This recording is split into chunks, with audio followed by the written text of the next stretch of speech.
falls, heart burns bright. A dream or a song that hits you so hard. Feeling you up and suddenly gone.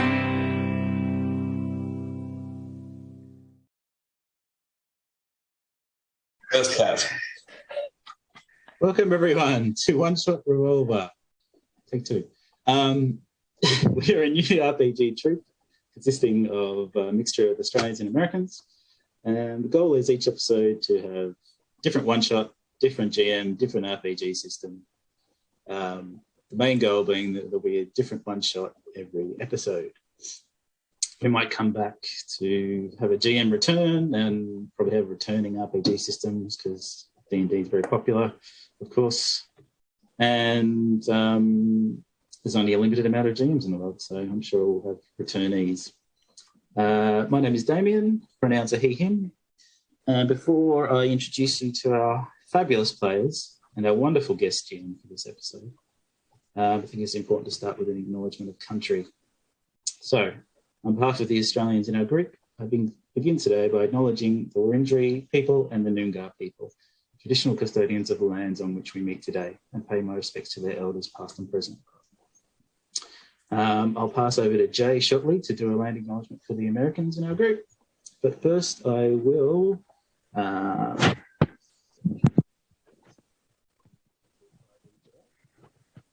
my character is an Aarakocra sorcerer. And his name is Ek. And he's got quite a... You've gone very faint, Jacob. Is that better? Yep, better. Yep. Sorry, went a bit faint there. First episode, that's what happens.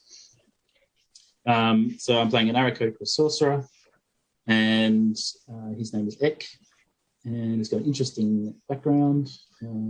He's not particularly popular with his tribe. He's kind of on the outsides with his tribe. So let us introduce our players, and let's go over to Jay to introduce themselves and their character and to do a land acknowledgement. Go for it, Jay. Hello, I'm Jay, and in the United States, in the state of Virginia, I understand we have a player in the state of Florida, and in the early days of our federal government, there was a policy of displacement and extermination. We are now occupying the lands of the Seminole tribe of Florida in Florida and the Monacan Indian Nation. And I take this moment to acknowledge those peoples and honor their ancestral roots and celebrate the resilience and strength that all Indigenous people have shown worldwide. So let's just take a moment. All right. And now I will introduce my character, Tempest, who is an heir genocide, a pirate. And this air genocide is got bagpipes that fills the sails of any ship that he's on, and his reputation strikes fear into others. So I bring our air genocide in, and my name is Jay. I have they them pronouns, and I love role playing. And back over to Damien to proceed to the next. Thanks, Jay. Fantastic. I said my pronouns are he, him. I can't remember if I did. But yeah, that was wonderful, Jay. Thank you. All right, Erin. Introduce yourself and your character. I am playing Whitney Lance. She is a ASMR zealot barbarian, which I'm really keen to try out. First time I've played a non-magical character. And I go by she, her. Yeah, excellent. Perfect, Erin, perfect. Let's go to Brandon. How are you, Brandon? Good, how about you? Yeah, good. So introduce yourself and your character. Brandon. I go by he, him. I'll be playing a mountain dwarf barbarian. Never played a barbarian, so wanted to try that out for a change. So that'll be what I'll be playing. Fantastic. And definitely last but not least from our players, Danielle. Hi, I'm Danielle. She, her. I'm playing a halfling warlock because it's an unusual combination and it seemed like fun. It's my second time playing a warlock. We'll see how we go. I've never played a warlock, actually. So they are surprisingly entertaining. Are they? No. Yeah. You have to have a patron, don't you? You do, and the patron makes a huge difference to what the character ends up like. Oh, cool. Excellent. I have a great old one as my patron. Oh, that's right, you said, yeah, which is awesome. Yep. Is it Cthulhu? No, it's an entity that I just call the Great Owl, and it has other names, but no one ever talks about them in case it's listening. Oh, excellent. All right, that's the introductions and everything out of the way. Let's go to our fabulous Dan, the GM, who is GMing our first episode, and he will run the show from here pretty much. Go, Dan. So, hi, I'm Dan, he, him. I am going to be running the group through an adventure known as The Awakening of Willoughby Hall.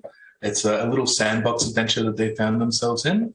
Now, I did ask at the start, one of our players recently inherited the so-called Willoughby Hall. Who was that again? Was that... Yes, Erin, that's right. Whitney. So you've just received this, like a letter saying that your great-great-uncle, Aaron Lance, recently passed away and has left you with the Willoughby Hall. And you've gathered half a dozen of your friends to make the trek down with you to head down. So you're all currently in this little wagon on your way down. Just moving down the list. What is Eck doing on the wagon? So Eck is sitting there. He knows these people, but he's a little bit reserved, his character. So he's just sitting there, just looking around, and he goes... Just in the body of the wagon? Yep. And he goes, Eck, Eck. And when he says that, you see little blue sparks come from his beak. Going, oh, I'm sorry. And then he goes, Eck, and then a little flame shoots out and catches fire to the bottom of Whitney's trousers. He goes, oh, sorry. And that's what Eck's doing. Excellent. And Tempest, what are you doing on the wagon? So Tempest likes the air. I think Tempest would be riding shotgun if possible. Yeah. It's a slow pace. You can be walking alongside, just kind of keeping an eye out. Sounds fun. That's my way. Excellent. And Leoris, Danielle, what are you doing on the wagon? I am watching Eck suspiciously. Mm-hmm. I'm not great with birds. Any kind of birds. In fact, anything that has or is carrying feathers is a little bit of a thing for me. So I'm just sitting on the opposite side of the wagon, side-eyeing the bird and the sparks and keeping well away. But, not in an offensive way, just in a really suspicious way. Fair enough. I love that. And Whitney, what are you doing in the wagon? Whitney is just, filing her nails with her great axe. And she is death staring Eck, and she's like, "If you burn us down before we even get there, Lord help you." Sorry. Sorry. Sounds like he's a nervous traveller. Yes. All right. And finally, Bardin, what are you up to at the moment? Just sitting in there watching Eck, kind of twitching, waiting to, jump into action in case some accidental fire happens into the carriage. That's probably a wise idea. Yeah, fair enough. Have you guys hired somebody or somebody driving the wagon? I mean, I was ready to ride shotgun, so I could drive too. Yeah. All right, so you're up the front. Could I get everyone to do a perception check just on this otherwise harmless day? First roll. Oh, fuck. I just realized I have a -1 to perception, so. Oops. Oh dear. I got 17 then. All right. So those of you who beat a 15, you notice at the corner of your eye what looks like something large falling out of the sky off to your right. And then a few moments later, you hear this wild clanging of a church bell that suddenly gets silenced. It's way over there, like it's not the direction that you're traveling, but you definitely hear something's happened off to your right. How far away? Oh, maybe like half a day's travel worth. Day's travel. It's gonna fly up, I think. Not too far away from the wagon, and just see if we can see more. So it's a bit hard to tell because it's a smaller village. It looks like there's some kind of commotion happening near the church. I'll just kind of roll in your early perception check. But you'd risk to get closer. You'd risk losing the wagon if you try and get closer to get more of a view. Okay, so I don't see anything too interesting. Okay, I'll come back down. Yeah. Excellent. All right. So you guys continue on. You're about another hour or two away from Willoughby Hall. When you do reach it, it hasn't been maintained. It looks like nobody's lived here for decades. You can see on the front right of the house, some of the windows are broken and some plants are starting to grow through. The grounds themselves, it's about 200 yards of completely free, with no trees or anything like that, but kind of overgrown grass. But it is still quite open. You manage to pull your wagon up to the front and you enter the main building. So you guys, hopefully you can all see the map. You walk into this room at the front here. That's it. And it is called the Great Hall. Excuse my writing with a mouse. GH for Great Hall. So you walk in. This room. So the whole building itself. It's about 4 stories high. It looks like. This is the ground floor that you find yourselves in, right at the bottom. This room is 2 stories tall, so it goes all the way up to the upper level. Each one of those little black circles you see is this black obsidian pillar with some runes etched into it in gold.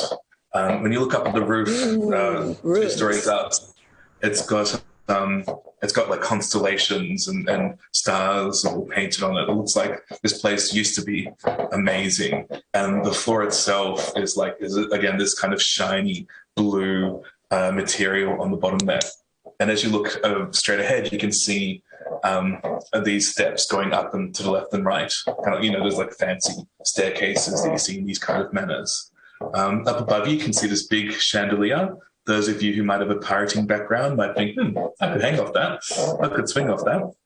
And it looks like there's one single candle left up there at the moment. What do you guys want to do? So I want to see if I can do a history check. I mean, if I'm seeing symbols, and if I can recognize some history that might be helpful here. So I'd like to roll that, and I'll do that. I've got a +4 on it, and I rolled a 1. That's a 5. Arcana, I'd say, than the history. Oh, okay. Well, that's good because you rolled a 1. Yeah, I will roll the Arcana now. Go for it. Perfect. That's better. 13 with the adjustment. 13. So with 13, there's some kind of protection runes. They're not hugely uncommon, especially these kind of old-fashioned houses. They're kind of along the lines of having like a little shrine to help to protect the house. The only thing that is kind of unusual is how kind of ingrained they are. Like they've been properly etched into each one of these pillars, and each one's slightly different.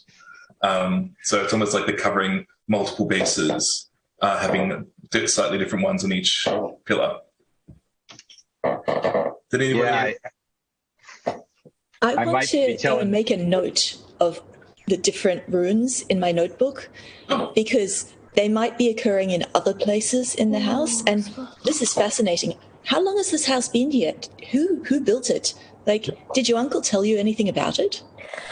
No, I didn't really talk to my uncle. He was a bit of an old coot, you know, and like, why would he, like, the least he could do if he's going to leave me a house is just leave it in good condition, you know? Like, look at this place. It's such drab. No, places like this, they have so much history in them. Just imagine how many things we could find in the basement. Is there a basement? There must be a basement. Whitney, tell me there's a basement. I don't know. I've never been here before. I mean, all I care is that it's in good condition, and it's not. Like, I just can't even right now. So Leoris, you start scribbling down. You get about 3 or 4 of these symbols down as you're having this conversation. Suddenly behind you, bursting in through that front door, 3 cloaked figures rush in. They scream out, "Look out! It's Bonebreaker Tom! Run for your lives!" And kind of like grab and shake, I'll say Eck, closest to the door, kind of give him a shake and then flee. One goes to the left, one goes to the right, one runs up the steps. Excuse me, didn't say you were welcome. What the fuck are you doing? As you say that, you hear these boom, boom, boom of enormous, heavy feet walking towards the front door. I'm going to hide. Yeah, I'm going to levitate up to that hanging thing, the chandelier. Yeah. All right, so you levitate up to the chandelier. Danielle, you're going to hide. I'll assume, Erin, you look through the doorway to see who this new visitor is. Yeah, I'm just like hands on my hip being like, what do you think you're doing? What you see is a giant as tall as the building, presumably the aforementioned Bonebreaker Tom. He gets down on one knee, almost like a person looking under a couch, and calls out, "Thieves and sneaks! Bring me back my goods or I will destroy this house." And as he says this, he reaches through and the door, like kind of blindly grabbing and scrabbling. He grabs one of those pillars and crushes it in his fist. Wait. I want to hit his hand. You want to hit his hand? Yeah, just like tap it. You know, like when someone's been naughty, just like tap them slightly. All right. Roll to attack. Shit, mate. No, I don't want to. Hey. That's an attack. I mean, if you're just doing like a little stop it tap, then you just don't need to attack. I mean, it's an 18 to attack. All right. So you do 1 HP of damage. You see his you see his health bar kind of not even 1% gone. Trying to 1v1 at a giant right now. He calls out again, "Give me back my goods!" And you hear this kind of swinging sound, and then a clang, and he smacks the house down. Smacks the house, and this enormous bell clang sound comes, and another pillar. They look fairly necessary for construction of the house. Oh, hell no. I'm walking out. Oi! So What do you think you're doing? He's got 2 skulls on his head instead of a level on his HP bar. You sure you want to come out and have that conversation? Yes. Yes. Oh, look at that kitty. I come down from the chandelier and start proceeding after. Yeah. All right. So you guys come out. You barely reach his knees. He's clothed in this like chainmail, and he's holding this like church bell on a rope. Then he's kind of like swinging it around like a flail. That's terrifying. That explains the commotion earlier. Yes. So where is everybody else? As these 2 have come outside to have a conversation with the enraged giant, what are the other 2 doing? What are the other 3 doing? Ick is going to go up to the giant and have a bit of a conversation with him and goes, Ick, back in my village, I got accused of stealing things that I didn't. Are you sure that we've stolen what you're looking for? And Tempest, what are you doing? I'm thinking of casting a sleep spell. I think that's what I'm the line I'm going. Nah, it's not going to work. It's a giant. I mean, feel free, but this has got, like, it's very, very, I'll say, out of character, it's very unlikely to work. Sleep is not the most useful spell. Usually works on lower level things, yes. I don't think we're meant to fight this thing. Nah. Doesn't mean that's probably... Maybe it would be useful. We should find out what he thinks someone's stolen. Yeah. So, Danielle, are you still hiding? I've moved closer to the door, but yeah, I'm still hiding. Giants are a lot bigger than me. Yes. Like, I'm only basically waist high to the rest of this lot. Oh, yeah. And Bhardus, what are you up to at the moment? Where are you? He's just chilling, leaning on his, holding on to his great axe, just listening, watching this giant, because he's not ready to fight something like huge, because he's like 5 feet tall. So, all right. Nice. So who's going out? So Eck and Whitney are both standing up to this giant. Whitney's got this, I want to speak, a scowl on her face. Oh, yes. As she comes up. The giant looks down at you and says, I saw your conspirators run inside your hideout. Bring me their heads, or I shall flatten this building. Okay, let's just get something straight. 1, this is my house now. Don't fuck it up. 2, never met those guys in my life. They're not allowed inside. I would gladly bring them out for you. 3, stop fucking up my house. You have 3 minutes to retrieve my goods, or I shall destroy this building. Maybe you should tell us what these goods are. Yeah. When you ask that, he starts swinging the flail. 1. No. All right, quick, we gotta go. I just got this place. I'm not losing it. It flies up to the ceiling. Yeah. So you guys run back inside. So you've got the stairs heading upstairs. You've got a door leading to the left and a door leading to the right. All right. Which way? Did anyone track like where they went? I was focusing on the giant. They split up.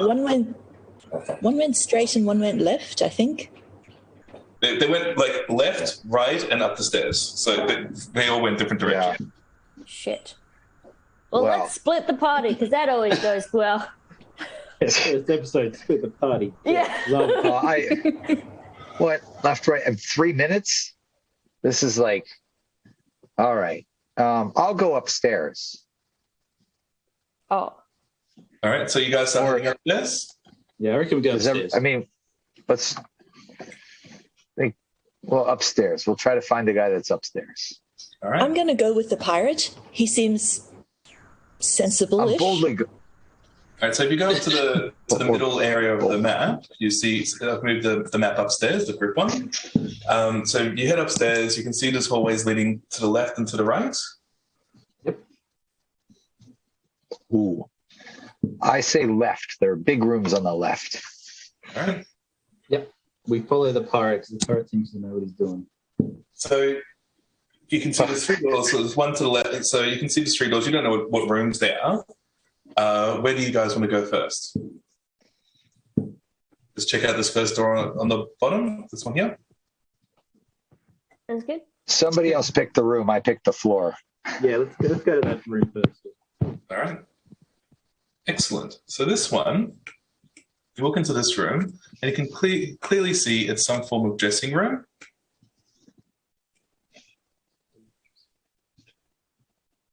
So it's floor-to-ceiling wardrobes take up most of the walls all around, and as you kind of open them up, you can see some moth-eaten clothes inside. In the center of the room is a freestanding mirror, and those of you who are a bit light-fingered will know that this mirror probably would be worth about 500 gold to a buyer. Ooh, how big is it? It's 8 by 5 foot, so like proper enormous. It's designed for like the lady of the house to come by and check out her full-length ball gowns. Well, I don't know about you guys, but I'm a bit short on cash, so Nope. I would love to take it. Oh, sorry. Wait, sorry. Sorry. You're stealing from me. That's not going to go well. No.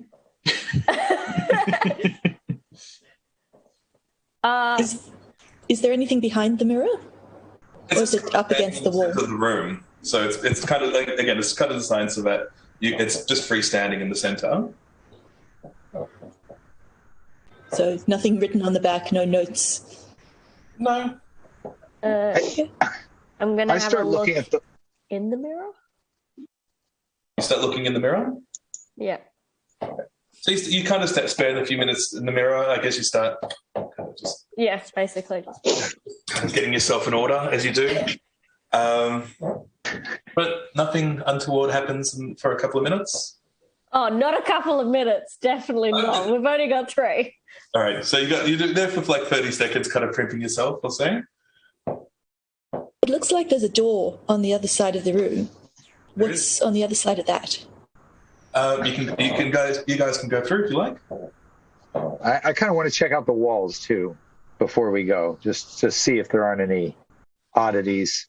You can't really reach the walls because it's all like floor-to-ceiling wardrobes in here. Floor-to-ceiling wardrobes. Mm. Oh. Let's go to the next. Wait, like openable wardrobes? Yeah. So if you kind of open up a few, some of them are stuck, some of them seem to be locked. But the ones you do open, the clothes have been here for decades. Like they're all moth-eaten, kind of. It's raggy. just clothes, probably, hopefully, or something else. But we don't need to find it. We're trying to find people, right? It's possible that there are people hiding in the wardrobes. So you open them one by one. You don't find anyone. As you do that, Whitney, you out of the corner of your eye, you see movement in the mirror that doesn't match what's going on.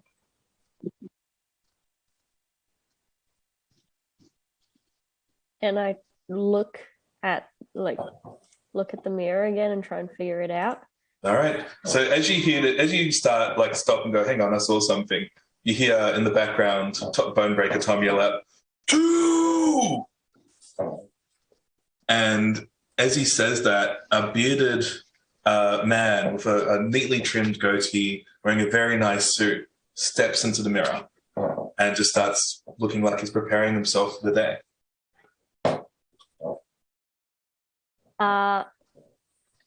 Who the fuck are you? He doesn't respond. He only appears. Let's bring the giant the mirror. Hey. Can we move the mirror? It takes a lot of hard work, but given that there's 2 barbarians, you can. Oh yeah. You should be able to shuffle it down. Yeah, I'm ready for leg day. Let's go.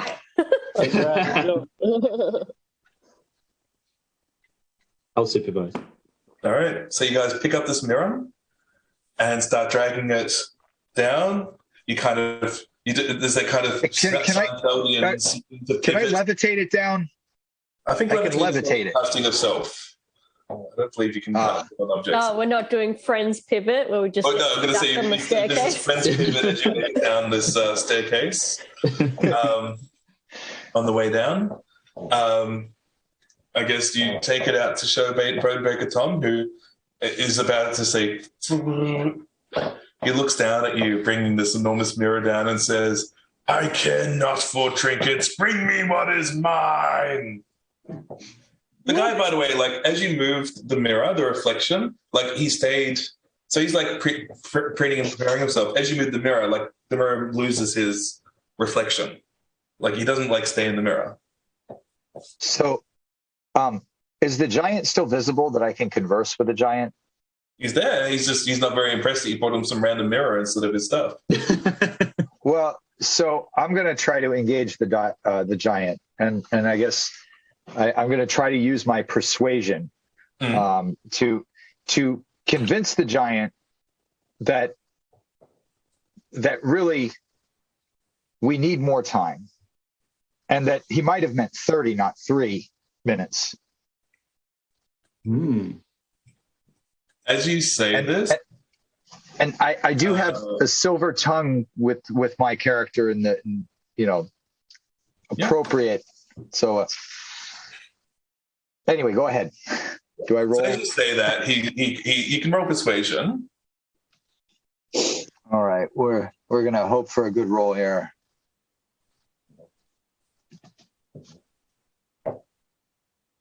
Well, 14, not horrible. Yeah. So he kind of looks down, and he says, "Stop stalling for time. Bring me what's mine, or I shall flatten this place into rubble." And he kicks at the mirror and shatters it. Oh, no. That's a shame. That was a really expensive mirror. Yeah, I could have got a lot of money. Oh, no. Look. Nothing. Nothing. We will bring out what you want, but have you realized the fact that if you flatten this place, you won't get it? He starts swinging that flail again. He lets loose at one of you. I've just rolled a d5 to determine who that is, because he's getting sick. He's getting very frustrated with a lot of you. This one swings once at Eck. Oh no! Oh no! Not me. It rolls a 26 to hit. Oh yes. Dealing 8 damage. Oh, I'm alive. He rolled very low. You get the feeling. Oh. Okay. That's really unnecessary, but I guess we go back inside and die trying. I reckon we should carry on with our search. I mean, there are 3 random people in your house. Can I take a shard of the mirror, and while we're walking around, I just want to see what sort of appears, to see whether anything else comes up? Well, sorry about your mirror. A fist-sized chunk of the mirror, kind of palm-sized, and you can use that. All right. Where do you guys go? You're back on the ground floor?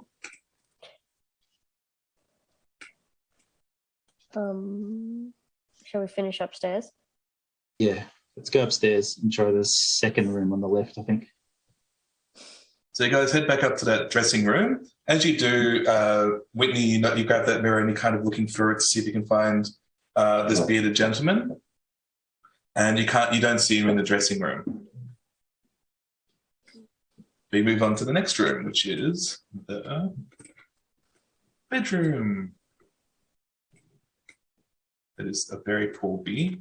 Now this bedroom, it's really dusty. There's a large 4-post bed. This looks like it was the main room of the lord of the house, with beautiful, windows looking out over the lands. 4-poster bed, really hugely covered in dust. There's a small fireplace you can see on the wall between the bedroom and the dressing room, and you see a writing desk in one corner with what looks like a ink pot, quill pen, etc., and a drawer. Would an Arcana check on the writing make sense? We can just investigate it if you want to kind of just see what's let's. I want to investigate it. Go for it. Roll investigation. All right. Where is investigation? There we are. Ooh, we got an 8. I'm not very intelligent, folks. Yeah, you kind of rifle through. There's you look through a drawer. You see what looks like some loose leaf paper, but looks all blank to you. All right. This isn't very exciting. Let's see. I check out the other side of the room, I think. Yeah. As you walk past the bed, it's a bit crowded here with the 5 of you. You kind of walk across the bed, As you do, this huge puff of dust kind of gets released and flows everywhere. As you cough, Bonebreaker Tom yells out, "Stop wasting time!" And you hear the clang of the bell as he smacks the house again. And in the background, you can hear the sound of plaster falling as one of the pillars. I think we should search faster. I don't like this. Bonebreaker Tom. I think I agree with Tempest. Search faster. Right. Should we try the room across the hall then? Yes. Aren't we searching for these clowns? Aren't these like individuals we saw run in here? Well, you saw one of them head upstairs, and you saw another one head to the left, and you couldn't come across either one of them. If we're in the same hallway, we could each open a door and look in the door and like check out all the rooms at once, but still not leave each other. Maybe that might be a more efficient way to move through this. Any thoughts? Sounds good. Yeah, let's do Seems that. plausible. Yep. Right, so you move up to this top room first? Yep. All right. So this room, it appears to be some form of museum. In the center, there is a large sarcophagus, like innately carved in the center. And there's all these kind of glass cases everywhere with random artifacts about. And also just kind of, I guess, standing on top of the sarcophagus is a goose. A goose. As in alive. It's alive, head cocked to see when it sees you guys, goose. Is it a golden egg goose? Geese are scary. Like a normal goose. Geese are scary. That might be the goose. Oh, So shit. Are we doing... I have an idea. I could use Mage Hand to like grab the goose and move it. Are we doing Jack and the Bring it. Beanstalk right now? Maybe. Yeah, let's grab the goose. All right, roll. I guess an attack roll with your mage hand as it's glowing, because it can see it. Unless you've got something that makes your mage hand invisible, it can definitely see this glowing hand. Well, but I can make the Mage Hand appear behind. It'll the still goose. So roll. Is Mage Hand even going to be able to grab a goose? Like, how big is this bird? It's also a very perceptive That is goose by the goose. sound of it. Goose-sized goose. Geese are like 10 kilos.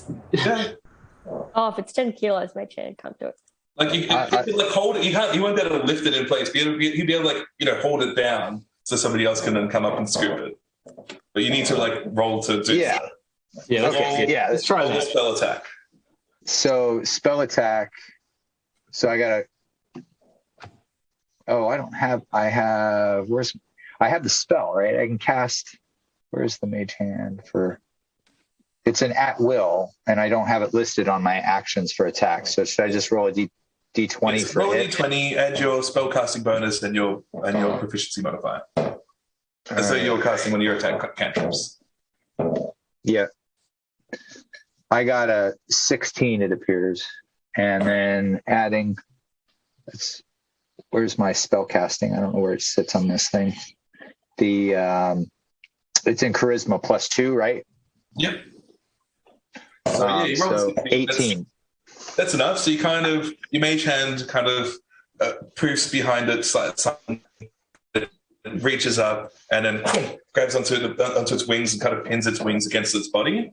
It starts honking like crazy, like trying to desperately get away from this invisible hand that's appeared. Not visible, but this ghostly hand that's appeared out of nowhere.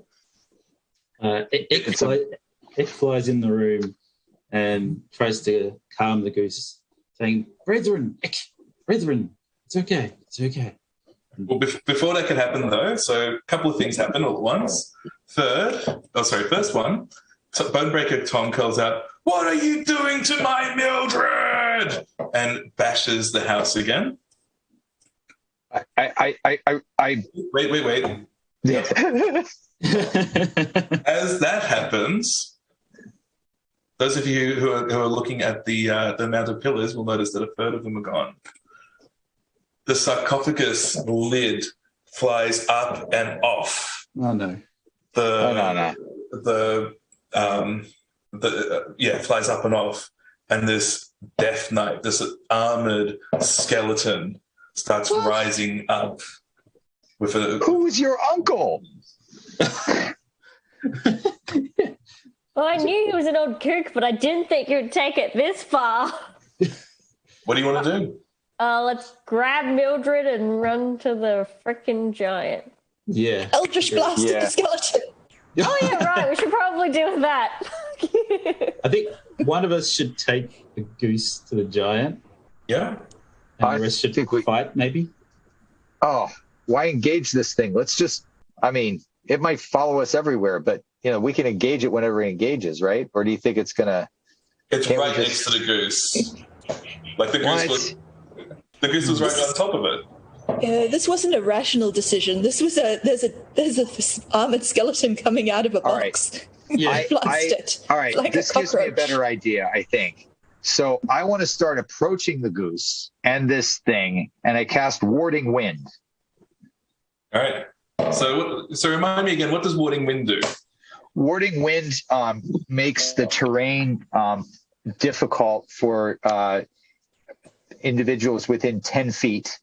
Yes. And let's see, I should probably read the actual spell, and it's once I find it. Hopefully it works on skeletons. Well, it's a wind effect. I think it will, but it's a second level spell. Yeah. It deafens you and other creatures in its area, extinguishes unprotected flames, hedges out vapors, gas, and fog that can be dispersed by strong wind. The area is difficult terrain for creatures other than you. The attack rolls of ranged weapons attacks have disadvantage if the attack pass out or in or out of the wind. Yeah. So ranged weapons, it has this guy's got a sword, so I won't do anything against this sword, but it makes it impossible for anyone to be able to say anything else. So you can do that. That's fine. So you cast a spell. You start walking towards this creature. I'm going to say that starts initiative. Everyone. Okay. Yeah. So Tempest, you get to go first. So I'll say that's your action then, is to cast that spell, Warding Wind. Yeah. Bhardus, you're up. So you've seen this Hell Knight looking creature get up out of this sarcophagus. He's standing accidentally more between you guys and the goose. All right, he's gonna grab his great axe. He's gonna go, yes! Reminds me of home! And he goes in, charging this Death Knight, and try and attack. All right, roll to attack. All right. 14. 14 does not hit. It bounces off his shield. That's you. Whitney, you're up.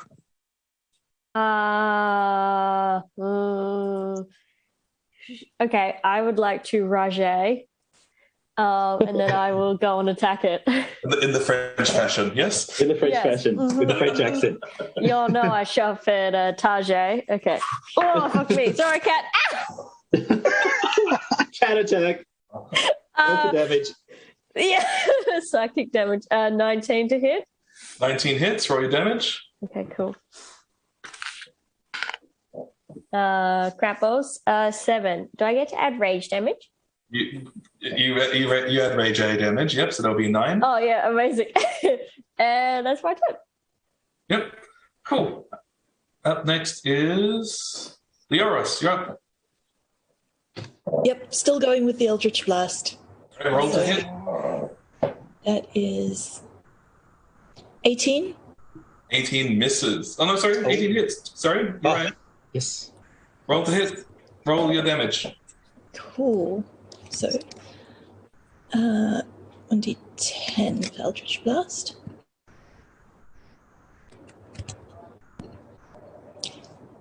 7. 7, yeah. He is still standing, but he looks like he's taking a beating from this gang up of you guys. And Eck, you're up. Is there a window? You can see windows along the left-hand side of the room. Eck's gonna grab the goose and jump out of the window and fly. All right. You'll have to find some way of breaking the windows. They're not broken. Okay. Can he just try to use his body weight, or? Well, you need to roll athletics to try and grapple this goose, because it's definitely not going to. Even though it's kind of held down, you still need to kind of hold on to it as you jump through a window. Ooh, 19. Second. It rolled a 19. I believe that means that it makes it because you set the timer. Damn it. It's a dexterous goose, apparently. Come on, goose, we're going to get you to your master. Come on, goose. Yeah. So it's probably all I can do. So I probably, the mage hand probably disappears at this point if he's successfully. Yeah. You see him what he's trying to do, so he's kind of I kind of let it go. It doesn't happen. That's right. All right, my turn. So as you guys are doing this, a rogue figure comes through one of the doors. One of those rogue figures from earlier runs up, kind of winks at you guys from behind the skeleton, scoops and tries to scoop up the goose.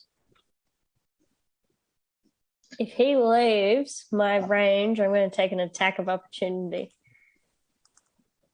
You can certainly try. He manages to grab the goose, so he kind of grabs the goose and beats it. You can roll your attack of opportunity if you like. Okay, that's so cocked. It's not even funny. Oi, nat 19, so 24. 24. Roll your damage. Nice. 11, 13. 13. All right, he's still standing, but you do manage to take a good chunk out of him, but he manages to get away. Is the other barbarian also in range? No, you kind of you're cornered around the Death Knight, not the goose. The goose is behind him. I'll see one of you can get that free swing. Yeah. But the Death Knight is the bigger problem. Yeah. All right, he is going to try and hit you. Rolls a 1 on his attack, the Death Knight, as he is a bit too eager to try and take advantage of you turning you back a little bit. All right. Next round, Tempest, you're up. Yeah, I think I'm going to use my two-handed combat and go in and use the dagger and rapier on the knight that's there, the suit of armor.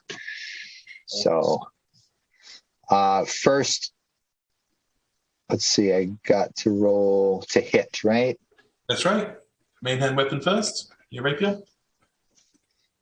Let's see. I'm trying to figure out how to roll the actual rapier. Do I hit? I don't want to hit the damage button, so I think I just roll a d20, right? Straight up d20. Yeah, so roll a d20, and if you're looking at D&D, it'll be next to it's the first set of numbers after the weapon under actions.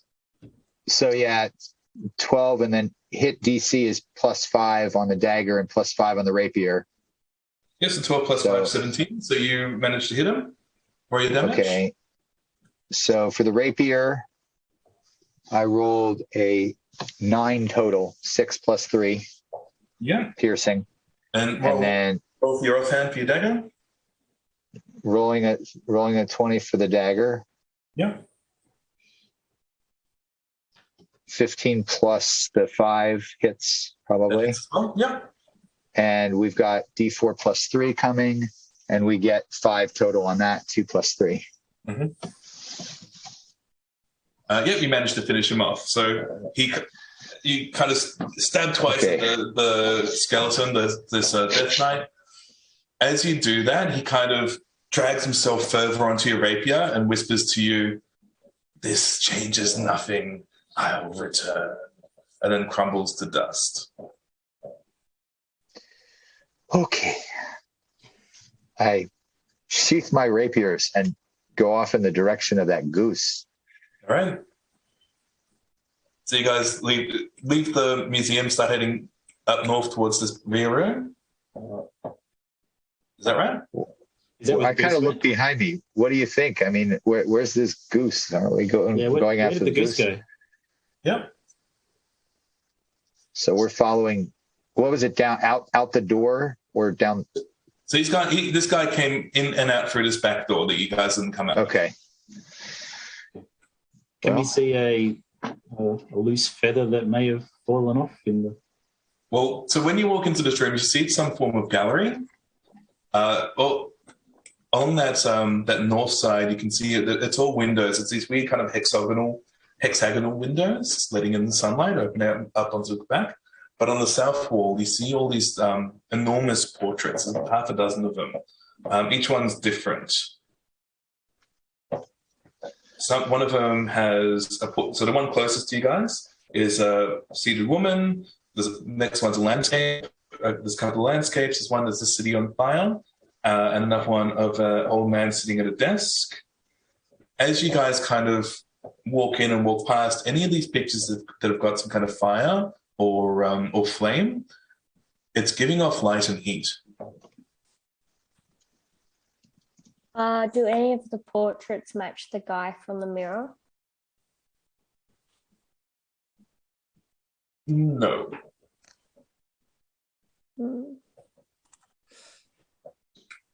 Do any of them look like Whitney? Odds or evens, Whitney?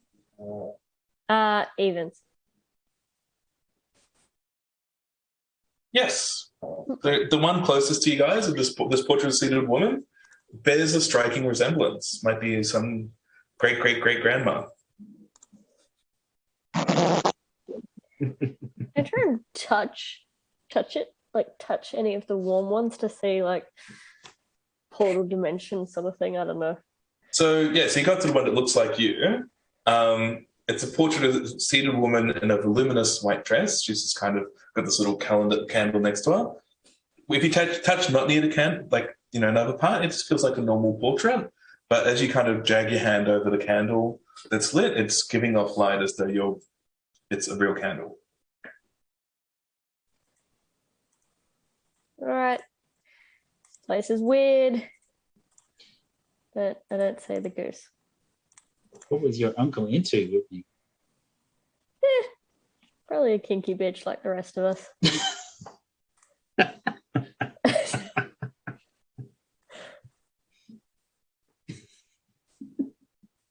Next room?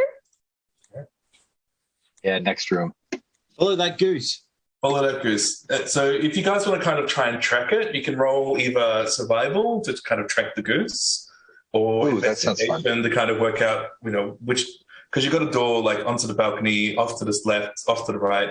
Roll investigation or survival to see. Just one of you though. Who wants to be the roller? Ooh, Whitney's already rolled. Yeah, not me. I've got low investigation. I got +0. So Whitney's rolled something. Let's see what you got. Got to find it on the floor. Oh no, it fell off. It doesn't count if it fell off the table. Them's the rules. Oh yes, DM's rules. It went off the table. Does that you count? Re-roll if it fell it's off a re-roll. It's got to stay on the table. Sorry, my dice is like massive. You got to re-roll. Okay. Nat 20. All right. Oh yeah. Oh yeah. This is ours. So, yeah. what skill were you using to get that nat 20? Survival, because investigation is -1. Because this is her house. Yeah. So not only do you know that they've head towards the right, and somewhere over here, like you kind of hear the pitter-patter of goose feet, you see one of these paintings, this one of an old man kind of using all these alchemical instruments. It's a hidden door. So you can either find out what's behind this hidden door, or you can get closer to the goose. And All I right, think that's you, split the Whitney. party now. All right. It's up to you, Whitney, because you're the one who heard this. You're the one who's kind of wait. I know where they're gone. Huh. I'm going to let the party know about both options. All right, we've got to choose quick. What do we want to do? I think I can The catch giant's the going to goose. destroy the house if we don't find the goose. Find the goose. That's the only thing we know has interested the giant. Okay. And he's been destroying the house when he's not interested. Yeah. And if he destroys the house anymore, like we've got obsidian pillars with warding runes on them, and the more of them are destroyed, the more weird things happen, like skeletons coming out of sarcophagi. Oh, yeah. Well spotted. Yeah. Yeah. Runes Good on warding in old houses are not good. No. Yeah. A connection to be made. Take inspiration for that connection. It's not like I've been in old ruins that do this before. I'm an archaeologist. So Leoris, you take inspiration for that. That is an excellent leap of logic. Cheers. All right, so you guys burst out this door. You see this long hallway. As you go through this door, could I get a dexterity save from everyone? Beating a 12. Oh dear. There it is. Swings and roundabouts, Whitney. Oh, I got a 9, even with a +3 dexterity. 17. So those of you who didn't make the set, well, so as you walk through this door, the floor lurches violently. And those of you who passed the save, who passed 17, managed to kind of lean back and grab onto the wall before you fall through. Those of you who failed, so who have we got? As I'm falling, I levitate. Who else failed? Ek tripped over his own wings. Yep. And Whitney fell over as well. The two of you both like fall through the door and are kind of holding onto the rail of leading down to the next floor as you kind of both fall over and are holding on for dear life.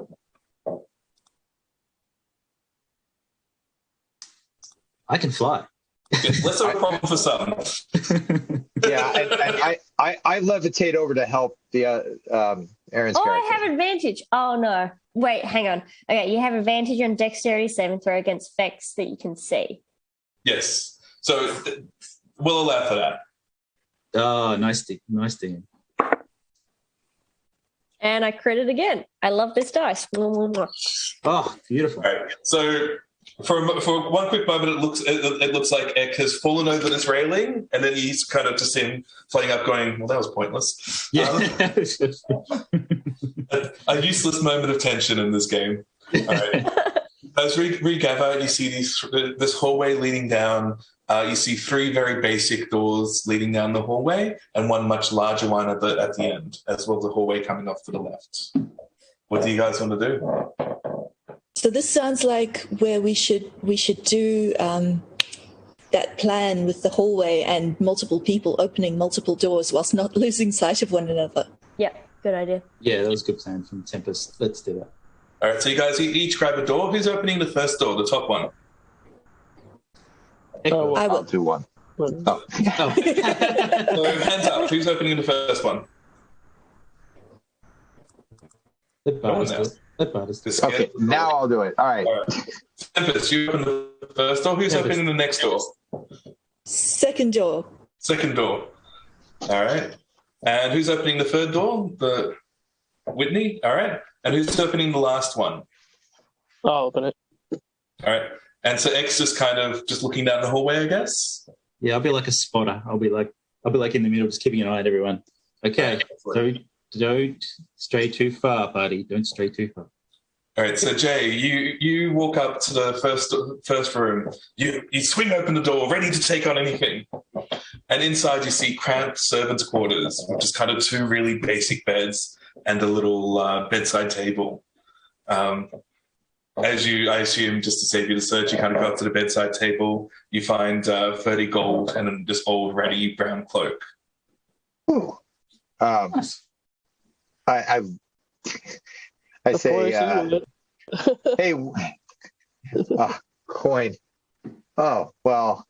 Oh, but see, I see Whitney as my captain. So I'd say, Whitney, oh, captain, my captain. Yes, bitch. Keep in mind, everything in this house is hers anyway. Yeah. This is like, I'm not stealing from you. Yeah. Well, I follow. It's one of my traits. I follow my captain. I am on this journey because of Whitney. All right. I am a pirate with honor. Those fear me. I am here for Whitney. I know I'll be rewarded. Moving on. Leoris, you walk up to the second door. You similarly kind of take a ready for anything stance. Open the door. You see a very similar servant's room. Unfortunately, nothing in the. You go inside because you hear the jangle of coins from the next room, and you think that you might face similar luck. As you do so, the door behind you slams shut. Oh, that's bad. I rattle the door handle behind me and try to open it again. You cannot, and everyone else is busy. X spotting, so Ek will fly over to that door and try to open it. I'm going to skip Whitney for tension purposes and go straight to... That makes me feel great. I'm going to move straight on to Bhardus in the bottom room. Bhardus, you come across what looks like a large guest bedroom. But the first thing you notice is that... All right, actually, roll me a quick investigation check as you kind of take in a few details. 17. 17. All right, so as you fling open the door, this room is smoking. Like the wallpaper's starting to singe and curl up.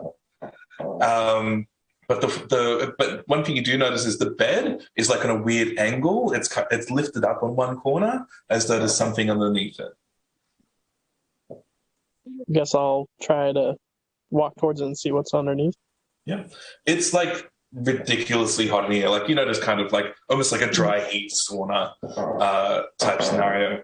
As you kind of look underneath what's this bed, it's really only like lifted off by 1 or 2 inches. Like, it's a very small difference, but with that roll, you notice that you see there's like a kind of largish, medium-sized chest underneath one corner of the bed.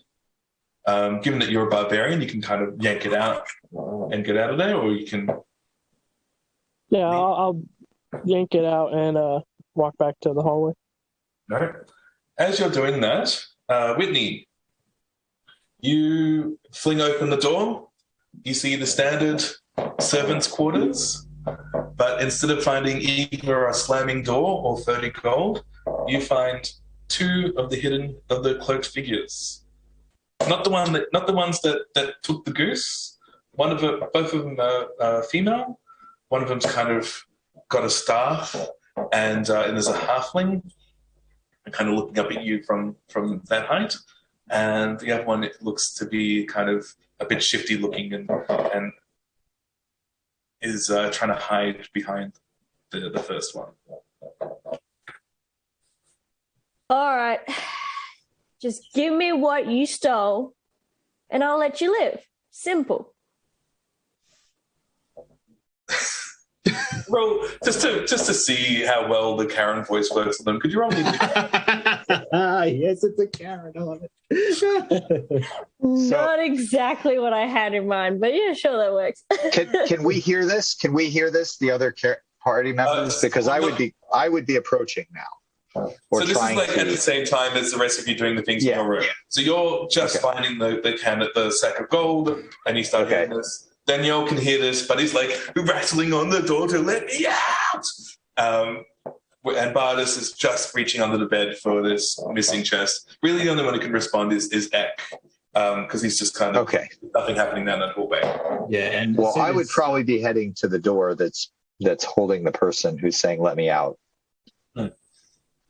All right. So yeah, you run to the door and you're trying to like push and pull, and it's not working at the moment. Whitney, how did you go with that intimidation check? All right, rolling helps. All right, come on. Well, you know, it's only fair. Nat 1. That one. Oh, you intimidated yourself. So it doesn't go well for you. You stand up, you draw yourself to your full height, and just as you start saying, "We'll let you live," you kind of hiccup, and your voice goes up too many octaves, and the two of them just and start laughing because that was not intimidating. When you also say, "Well, then you live," the sneaky, shifty-looking one kind of pulls out 2 daggers. And says, "Oh, you find it might be a bit harder than that, love. But I'll tell you what, we've got a proposition for you." I'm listening. Let's kill Bonebreaker Tom. We've been up and down this place. I reckon we can find a way that we can knock him off. We can split some of the goods together, work together as a team, and we'll just leave past without needing to worry. As she says this, Bonebreaker Tom screams in frustration, swings, and clang! Another one of those pillars crumbles. I cast knock on the door. Can I do that during all this? I just want to let Whitney resolve this. Sorry. Conversation first. Is there something I can roll to see how logistical is it with extra 3 people helping us? Can we kill a giant? Well, what I'll do, I'll get you to roll insight to see whether or not they think they're telling the truth about whether or not ganging up. Okay. Yeah, I'm so good at insight. Yeah, okay, that's a 2. I mean, she certainly seems confident. They introduce themselves as part of this conversation as well. The shifty-looking one is Lisbeth, and the one of the staff it says that she's Apocalypse Anne. Working together, I reckon we've got a chance at this. And sorry, you get your revenge for messing up your house. We get to split some of what we found. We all part friends. Look, I'm the leader of these guys, and I don't want to steer them in the wrong direction. So do you mind if we take it back to the rest of them, and we can have a vote? Some leader. All right, fine. Oh my God. Am I gonna kill them? Ooh. Okay. All right. Mine, get your ass out. So you all step out. You cast knock. It has no effect because the door's it's not locked. Something is supernaturally holding the door locked. Okay. Interesting. So tick off the spell slot, but it doesn't work. Yeah. All right. Some pretty high level stuff going on here. I mean, wow. Can I do an Arcana check to see if I can have some idea what's going on with this door, since it doesn't respond to a spell and it doesn't respond to physical force? Well, you could try kicking it down. You're just kind of standard pushing, but there's Bhardus with a giant great axe that kind of on the other side as well. But yes, you could roll Arcana. All right, I'll try that. Yeah. I mean, kicking it down is the next. Yeah, I got a 3. Yeah. Even with advantages.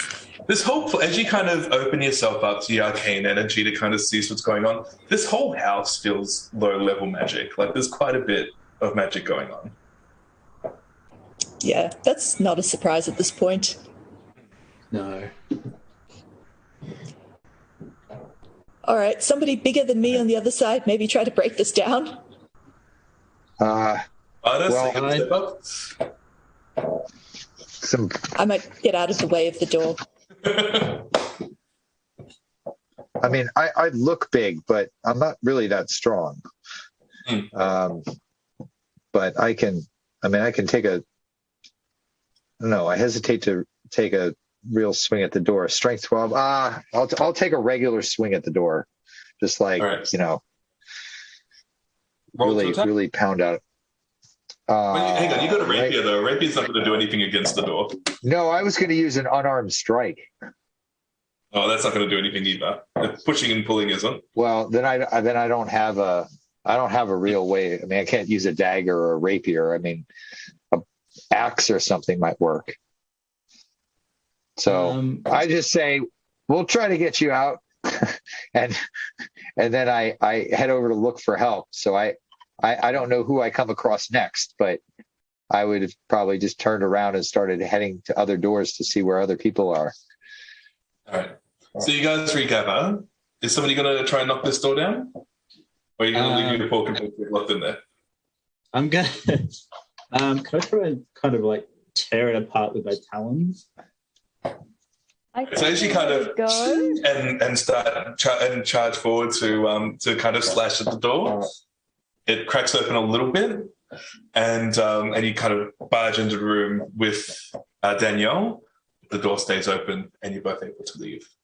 Oh, yes. Yay! Oh, yes. Got you, Leoris. Let's go. Excellent. I still don't trust you, Feathered Fiend, but thank you anyway. That's okay. These people seem to trust me. That's okay. It's not personal, if that helps. It sounds personal, but that's okay. Really does. Yeah. So as this is happening, Anne and Lisbeth are just kind of off to the side, rethinking some offers that they've made, and putting their own lives on the line to be on your guy's side. But what do you want to do? Did we find the goose? No goose, but these guys want to team up with us and try and fuck up a giant, not a dragon. We're not ready for that yet. Maybe next episode. What do you think? It's either we fuck them up or they help us to fuck the giant. As you say that, Lisbeth starts casually twirling a dagger between her fingers and is uncomfortably close behind you. Well, I will point out that the giant is insane, and these folks are at least conversant.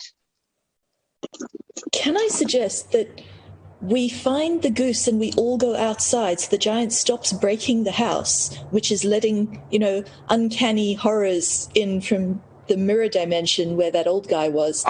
And then we sort out what we're going to do about it once we're outside? That's a great idea. I want to use persuasion to persuade them that the idea is we'll all go outside with all the stuff, and then we'll talk about it. But we're going to talk about killing the giant in front of the giant. The giant's going to try to kill us We're anyway. going to go outside first, and then we'll join up with you once we all get outside. That's my persuasion. We're all going to step outside. We're all going to be right underneath the giant's feet, and then we're all going to try and kill the giant. We're all going to go outside the house, which is where the giant is, to kill the giant. That's where the giant is. You want to kill the giant? Let's go to the giant. Or we could hear our plan that doesn't involve all of us underneath his feet. Well, we put the goose in the middle of us and the group. He's not going to smash those goose. We don't have the goose. Well, if you come with us. No, our friend's got the goose. He ran off. Well, that sounds like your problem. What did you guys Well, we need him to join up. We're also looking for your friend and the goose. Yeah, that's part of the deal. We fight with your whole group and our whole group. Yes, but what I'm saying is we don't need to be right in front of the giant for us all to fight him. What's your plan? Well, what's Dingus over there holding? And she motions to the chest that Bhardus has been holding this entire conversation. Found it under the bed. I heard commotion, so it came out here. Pop it open. He opens up the chest to see what's inside. It's locked. Pandora's box. Sorry, I don't have my knock spell. Well, I got an axe. So the shifty-looking one, Elizabeth, kind of sighs, goes up to you, whips out this pair of lockpicks, works her magic, and the chest opens. She kind of looks at you like, not everything needs to be with an axe. Inside, you see this necklace with 7 gems, red gem Eyeballs? hanging off it. As you kind of look at them, each one kind of swirling inside, I remind you of a campfire. I For those of you who may be familiar with Dungeons and Dragons magic items, necklace of fireballs. I take it out and give it to Whitney because it is her place. Oh yeah, no, I adore that shit. I'm going to write that on the character. He that's a real necklace there. Yeah. So look, between I thought there's been a couple of things like that in this house. Between that and a couple of things we've managed to find rummaging around, Tom should be a piece of cake. All right, guys, new plan. In order to fuck up the giant, anything worth value in this house, because you are my esteemed comrades, you can take. Let's kill this motherfucker! So as you say that, Apocalypse Anne pulls out a wand with a little lightning bolt at the tip and says, "Thanks." I wasn't talking Found it about downstairs. Son of a bitch. They are so dead after this. I'm gonna kill the giant and then I'm gonna kill them. They kind of bunker down and say, "Okay, well, here's what we've seen so far. Did you know that upstairs you got a ballista?" What? I mean, yes. So if we can find like some spears or javelins to be able to put it with. I've got a javelin. Yeah, I pull out a javelin. We're going to need more than 2. Like, he's pretty big. We've got some bagpipes. I feel like we bagpipes. Yeah, That might annoy him. Yeah. Can we put the dwarf in a ballista, or it's not like cannon ballista? Is it? No, a ballista's like a giant crossbow. Ah, right. Yeah. I mean, you could put a dwarf in it, but the shooting would probably not go well. Yeah. You might have an angry dwarf. Yeah. Exactly. So they say, if somebody helps, and he is not that bad with a better shot. So if somebody helps load it, we can take a few pot shots at Tom from up there. You've got your necklace, and we can use the wand. We can make him into mincemeat. We're going to give the necklace to our warlock. I think that would be a better fit. I don't think that using the ballista, or I don't think that's going to be a great way of. I mean, let's pretend that we hit the giant on the first round. That's just going to be like a very angry giant that then is going to destroy the house. Yeah. Well, not if like some of you tougher looking folk are down there near him, keeping his attention so he doesn't rampage for the house. That was like the other half of the plan. You stay at a distance and fire a Bautista while we get up front in front of the giant? What use of those muscles if not? I mean, look at this one here. And he kind of pokes Bhardus's, Schwarzenegger-like physique. I start using my intimidate on this dude. like maybe you should go down there. Go on. So yeah, where's my roll? Roll. Thank you. I'm trying. Anyone want to do like a Star Wars intimidation move where we get some rope? Oh yes, nat 20 plus 4, 24. Oh yeah. All right. So as you say that, she says, "Look, you're pretty scary, but you're not as scary as a giant. I'm not going to go stand. I can't. Why would I go underneath a giant's feet when I can shoot from up above? Because you can't hit him with the Bautista. That's why. Okay. You can hit him with your stuff. Sure, when have you used one of those before? It's meant for defending the house. I'm using it for its intended purpose. So I looked at our party. Help me load it. If you're so I look scared. to I want advice from our party members, somebody with some intelligence here. Like, is this going to work? Don't come to Why me for don't we intelligence. do Fly Guy go with one of them? Because then he can just fly to us once it's shot. That's, How do you mean? yeah. Are you pretty wise for a fly guy? The bird guy. As you guys start having this conversation amongst yourselves, crang! Another one of those All right. church bell hits. Another pillar goes down, and the walls that you guys are standing in start leaking green ectoplasm. Oh, good. Why don't we attend to the giant? Yeah, I mean, give me that necklace and I will happily go outside the house at this point. I think that's, Yeah. yeah. I think if You you're know going to what? be, I think Coming down. at this point when you say it, like Anne's like, no, like you and I, Nicholas, Wand, we should be on the balcony up top, so that way we can like run inside the house when we run out. You do want to do fireballs on his head compared to on us. Yes, you want to aim high. Otherwise, you're just getting your friends on the bottom. Balcony, probably. It's probably survivable. Yeah. Yeah. I'm not keen on ectoplasm. Like, ectoplasm gives me flashbacks. Yeah. That's fair. What happened to you? You don't want to know. At this point, I'm going to call a quick 15-minute break. Ah, good idea. And when we Oh, come that back, means shit's going down. All right, gonna grab a drink, 15 minutes, and I'll see you guys then. All right. All right. All right. All right. Cool.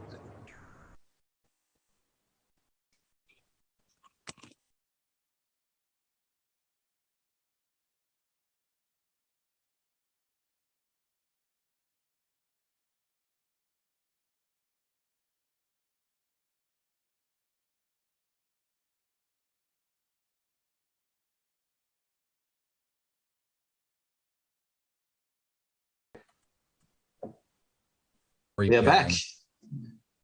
Dan, go for it. Excellent. So, while you guys have been away, I've been working out where the NPCs will be.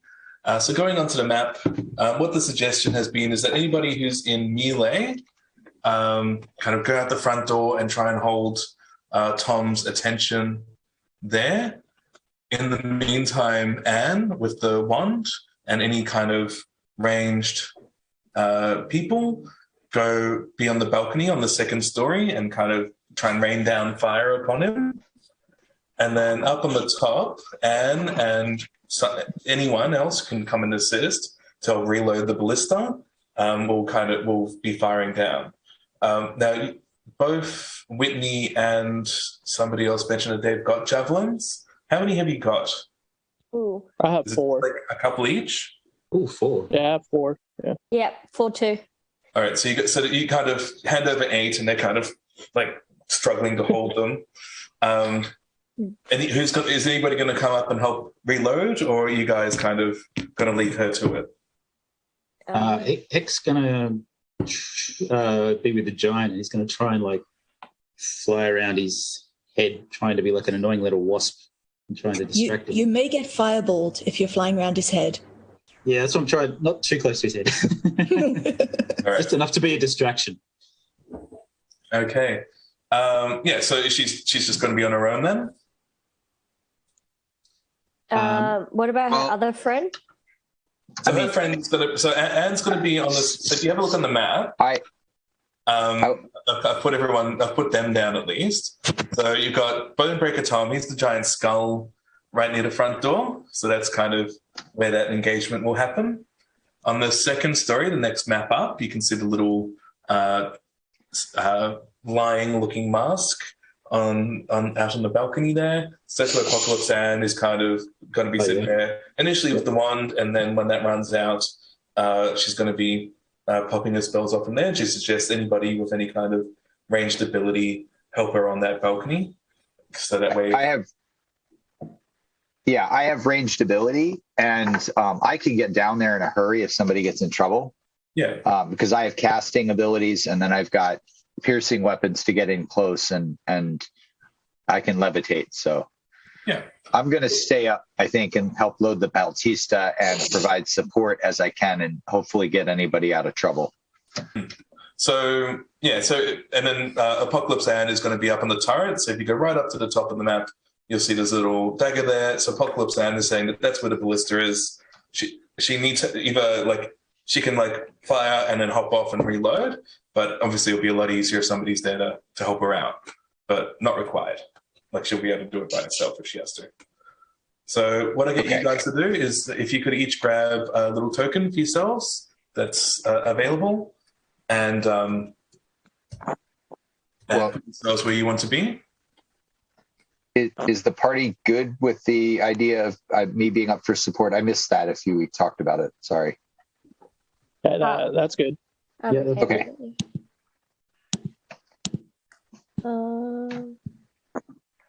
I will be wings. And if you can label your things as well, so I know who's who. I'm the spider-looking thing. I'm on the balcony with Anne. Cool. Wait, isn't the A up here where I put my token, where Anne is? Is that the balcony or? Yeah, so you're inside room A at the moment. So the balcony's over here. Got it. So up here somewhere. Right. There we are. Move you for some reason. I'm going to delete the other one. All right. So we got Bhardus. So you're going to be on the top floor. Is that right? Oh, I thought we were still inside, so I just moved it back in. Oh, this is planning for when the engagement starts. So you can be up on the top floor, but if he's not right up to the house, you're going to find it hard to hit him with your axe. Yeah. Who's the hat? Sorry. Yeah, who's the hat? Might be me. Down the bottom. Yeah. Near the giant, that's probably me. Ah, cool. Yeah, so just make sure you label it to make it easy to work out who's who. All right, so Lisbeth is going to be up on the top with her handful of javelins. I've got Tempest, Leoris, and Anne on the second story, ready to rain down hell at chest/chin height, and Eck, Bhardus, and Whitney are all kind of by the front door, ready to rush out and attack Tom at the appropriate moment. Whitney, given your prior attitude towards everyone's kind of involvement, they've said that based on your signals. So if you want to go out and kind of try and talk Tom down, you can. Or if you just want to be everybody charge and fuck up his shit, that would. Anne's we're going to kill him anyway. If you want to give him one last chance, then whatever. It's not going to work anyway. Well, I mean, do those other two dudes object to giving him his stuff back? Oh, emphatically, they're if you bring it up, no, either we kill Tom or we kill you guys and leave. If you want this, if you want the house to be standing, you can try. Yeah. I leave it up to Whitney, but it sounds like we either have a party of 3 and 1 to fight, or we have a party of 1 to fight.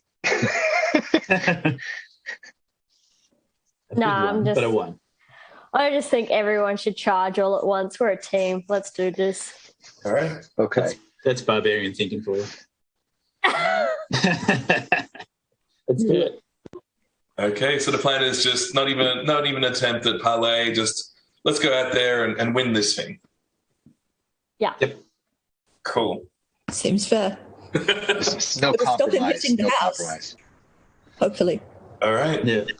The only thing I could do is that I can make it frightened of me temporarily, and anything else doesn't really work.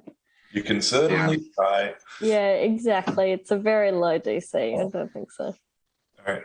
So you guys kind of all right, so on my signal, we're just going to run out. We're going to start swinging, and we're gonna take down Tom, and then we're gonna resolve our differences in a friendly manner afterwards with the rest of the NPCs. Can I activate my necrotic shroud before we go into battle? So you can, but it'll kind of take off the timer because it only lasts a minute. Like just before we go in. Yeah. Well, you may want to wait until you're actually, if you're staying back, you don't want to necessarily use a special effect while you're loading a Bautista. No. So like she can do it like because she's the barbarian, so she's like up there with you guys. Oh, okay. All right, so you kind of go 1, 2, 3, charge, and everyone charges in. I roll initiative, and all my NPCs go first somehow. It's the first time in ages that's happened. So, to make Is that it including the giant? Huh? Is that including the giant? That includes the giant. So, good news is that initially he's like confused about why you guys are running up, and like looking like you're about to pick a fight, and then this enormous spear comes flying right out of the tower, heading straight for him, and then just falls short. She rolled a natural 1. Oh, she didn't break the ballista. At the same time, a lightning bolt shoots out of the second floor and kind of whips out this wand and launches at him. She connects, and he fails his save to get out of the way and takes 26 damage straight to the chest. Whoa. From this lightning bolt. He kind of reels back a little bit, and then his eyes narrow, and he swings his weapon at the three of you charging out of the door.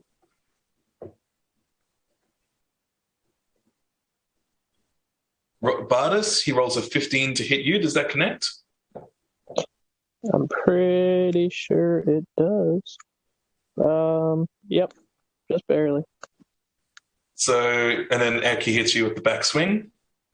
Oof. So, Bhardus, you take 12 damage. Okay. It's not halved because you're not raging yet. Nope. And Ek, you take 9 damage, and I don't think you healed up earlier. I didn't heal up, so I'm very sore. You didn't heal up? There was no mention of it, and there's no take-backsies in the world of D&D.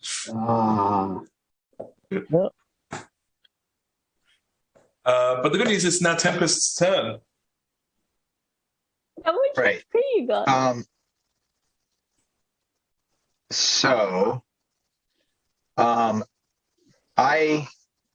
damaged is our friend here?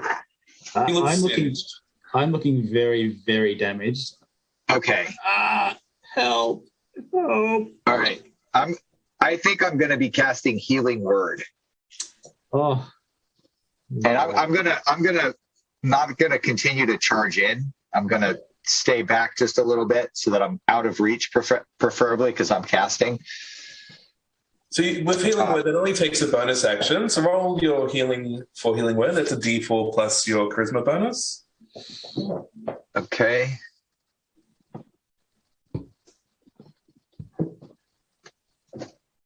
I got the 4 full and get 6 points. Oh, nice. So get 6 points of HP back, and you still got Healing Word only takes a bonus action, so you still got your normal action, so you can still like cast a cantrip or something. I will cast Vicious Mockery. All right, he needs to make a Wisdom save to resist that. There's his stats. There's his stats. What's your DC that he needs to pass? For which? Your Wisdom 12. All right, so he passes it. So as you kind of, what do you say that you're trying to insult him with? You smell like a stinky fart in the morning. He kind of, as you say that, he kind of gives himself a quick whiff and goes, "Yeah." Doesn't have no effect. Bhardus, you're up. All right, I'm gonna run up and be like, "Oh, I haven't been hit like this in years." And he goes up, charges, and swing at his toe, I guess. All right. Are you raging beforehand? Yeah, like I was like, I'm gonna rage while I'm like saying that because All right. he hit me. I can hear the words, otherwise it doesn't happen. Roll to attack. Are you attacking recklessly? No. All right, good call. 23. 23 hits. Roll your damage. All right. It'll be 12. 12. So he's up to 8. All right, Bhardus, Whitney, you're up. Alrighty. Firstly, Rajang. Rajang, yep. And then I shall attack recklessly. All right, you've already got your necrotic shroud going, so that's all good. Just you've got 9 rounds instead of 10. All right, that was a crit. Yep. And so because I'm a zealot barbarian, my weapon attacks to an extra d6, so that also gets doubled. I just write like twice more. Okay, 7. Oh shit! This is where I really fail at D&D. I'm sorry. There's some apps that I can recommend that make it so much easier because it does all the maths for you. That's what I'm using at the moment. Yeah. And then 2d6.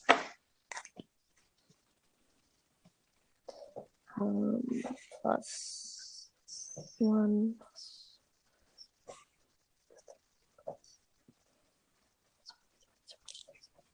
Right, 43 points of damage. Weight plus raging, 45. Whoa. Solid. I rolled a 7 and an 8. Nice work, All right. Whitney. Yeah. Nice hit. Gas. Leoris, you're up. Who's up? Leoris. Leoris. Okay. Yep. I am going to use this necklace and throw one of, I presume each of the gems is a fireball. That's right. I'm going to try to... Yeah, so you throw it, and he makes a save to get out of its way. It's like a grenade, effectively. Cool. So, roll to hit. That's a ranged attack rather than a spell attack. Oh no, he rolls to get away from it. He doesn't make it. It's a DC. I know what the DC is. Cool. So you hit him again, fully in the chest. He takes 6 damage. If you'd like to roll that out. All right. 66 is acceptable. Cool. We've got 24 points of damage. That was not great sixes, but yeah. Good enough. Nothing wrong with that. It's not bad. That's solid. Definitely rumbled. Yeah. And Eck. Or did you want to do anything with your bonus action, Danielle? Or I don't think there's anything useful I can do with a bonus action from the balcony at this point. Now, wait and let X see what he can do. all right, Eck. Okay, X going to fly up. So he's about in the air, about 30 feet from the giant. Mm-hmm. Kind of as high as he can be. Not too far, just above him, just 30 feet. And then he's going to, you see, it's kind of glowing in his stomach, and it's going up his body, and these little sparks come out his beak, and he casts Tides of Chaos, which gives me an advantage on one attack roll. And then you see this, he screams, goes, ah! And then this huge ball of lightning comes straight at the giant's head. So I will do an attack.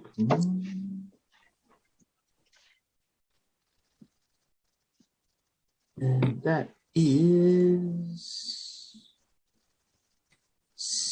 21 to hit. It hits. Hits. Right. And damage is not too special with the damage. 10 damage. So it looked pretty, but it wasn't there. And so you're flying up in the air, are you? Yeah, I'm flying in there. All right. So, my turn again. So, out of all the targets that he's got right in front of him, Whitney's not only done the most damage to him, but has left herself open by attacking recklessly. So he's going to swing twice at that. So he's going to swing twice at the randomly glowing SMR next to him. Manages to connect twice, rolls above 20 for both.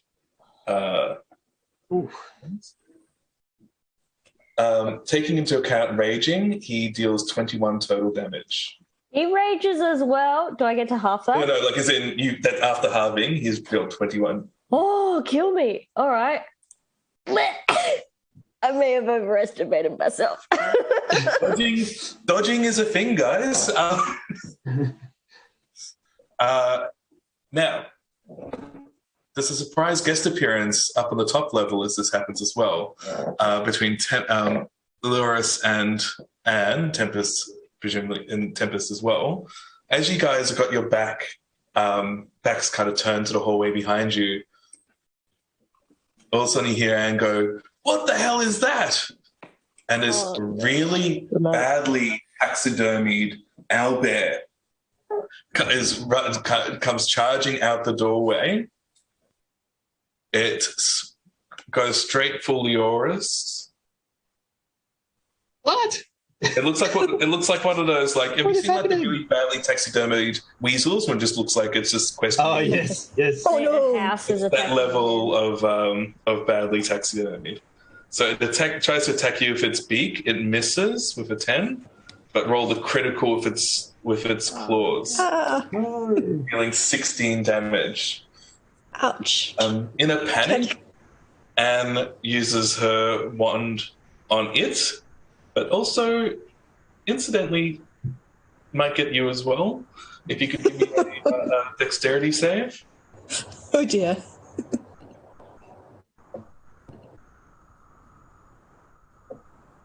That's not looking good. That's 9 in total. No good. Not good. I was going to say, can I dodge the owlbear, but I'm not sure that's going to help.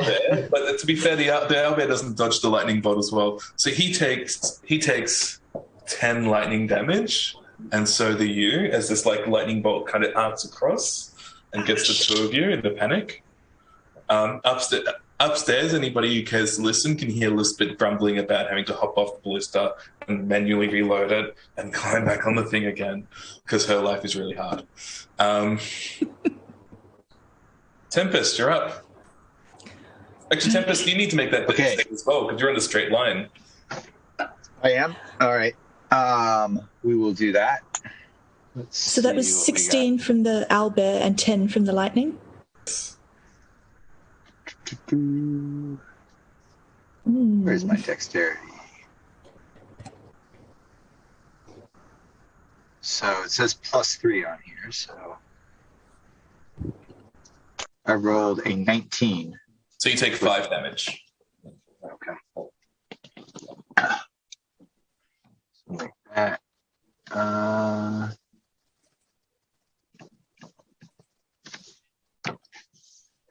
All right.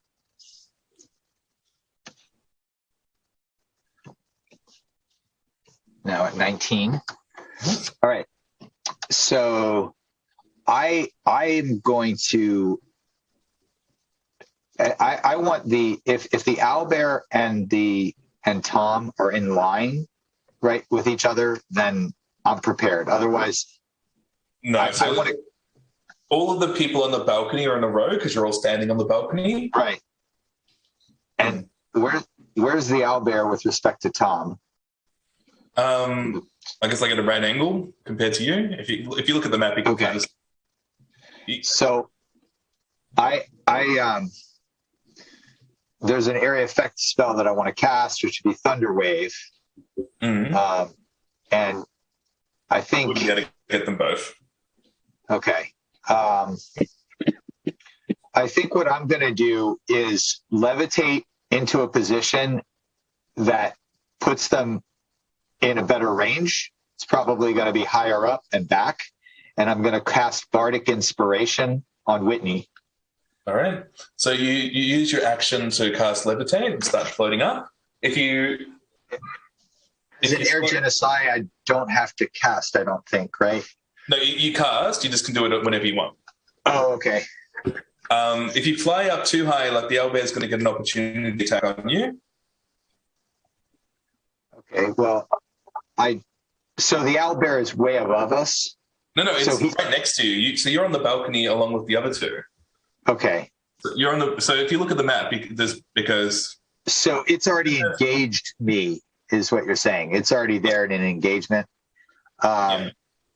So I can do the Bardic Inspiration as a bonus action anyway. I wouldn't levitate if I'm engaged and would potentially harm myself too.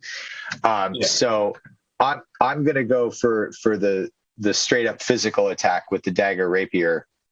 All right, so you're going to do the rapier because you're using your bonus action to inspire Leoris. Okay. But, I will. You might not want to bother inspiring me because that much damage actually has knocked me unconscious. Oh, sorry. You might want to healing word her then. I am on the floor. Yeah, I'll use healing word then.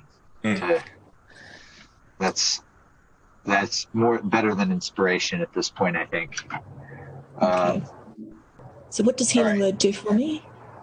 And well, I think it can heal 4 points of damage plus 3. Can that bring her out of unconscious? Yeah. So you regain. Should do. Yeah, you regain 7 HP. Leoris, Okay. and then you get your action to the owlbear. Sorry, I missed that. So Leoris, you wake up with 7 HP, you kind of still a bit from the lightning bolt, but you're alive with 7 HP, and that still leaves Tempest with their main action to be able to stab the owlbear, or something else if they want to. Or something else, and let's look if there's anything more serious. I don't think so. I think I'm just going to go ahead and go for the physical attack, even though it won't be that devastating. But maybe I'll get lucky and there'll be some sort of real special technique here. All right, so this is dexterity, I think, to hit because it's a rapier finesse, right? Correct. That's right. Oh gosh, a 1. I roll a 1 plus my dexterity bonus. Oh no! It's a 4. I was not. So yeah, get up, Leoris! I shall save you. And go to save you. Trip over your own pointy-toed shoes and almost face plant directly into the owlbear and give it a big old hug. Oh no! Maybe levitating would have been better. Potentially. So that's you, Bhardus. You're up. I'm gonna keep attacking. All right. Roll to attack. Are you attacking recklessly? No. I'm gonna use a frenzy attack actually. Frenzy, go for it. All right. I got a 19, so 26 to hit. That hits. Roll your damage. All right, and then that will be 12. Oh wait, Damage, yeah. plus 2, so 14 because of rage. Yep. All right, and then 16. 16 to hit. Yeah. That hits. Okay. And then I'll be 10. 10 damage. Yeah. All right. That'll be it. Anything else? Nope. That's pretty much, a frenzied barbarian. Yeah. Entirety of your action. You're up.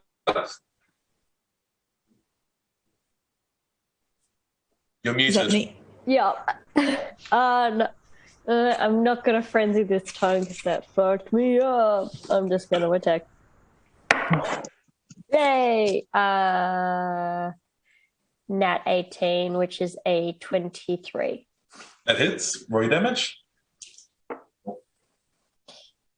14, 17, 18, 20, 23. 23 damage. Jeepers creepers. All right. All right. Leoris, you're up. All right.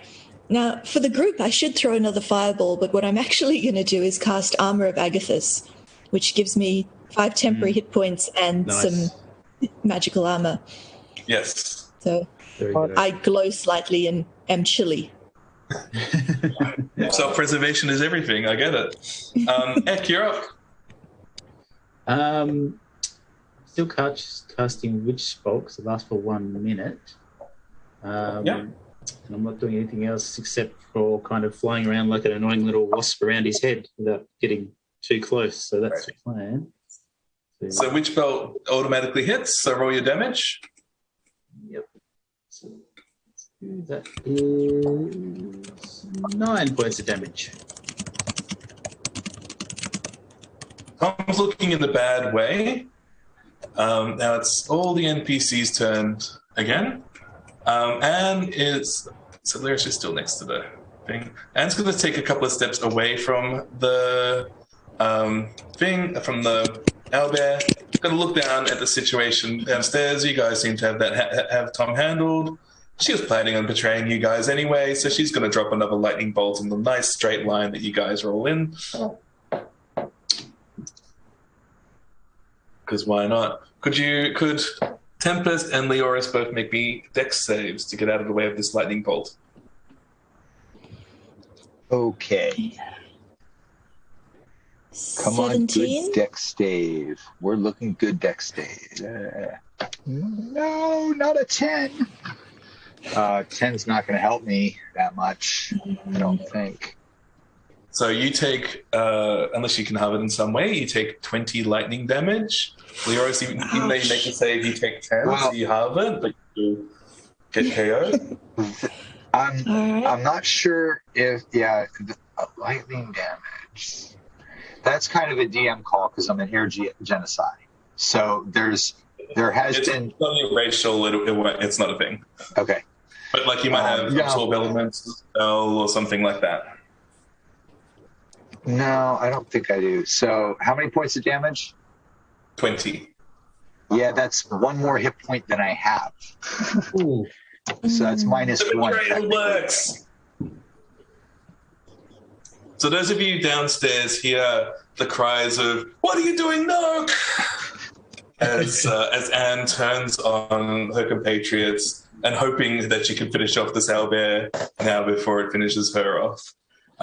Lisbeth, kind of knowing that this was the plan, but still not realizing how far along Anne has progressed, is going to take a shot with her thing at Tom, dealing... She connects this time. And she deals 14 damage as this giant spear sticking out of his chest. Almost, but not quite finishing him off. All right, he's going to have a swing at Bhardus because he's there.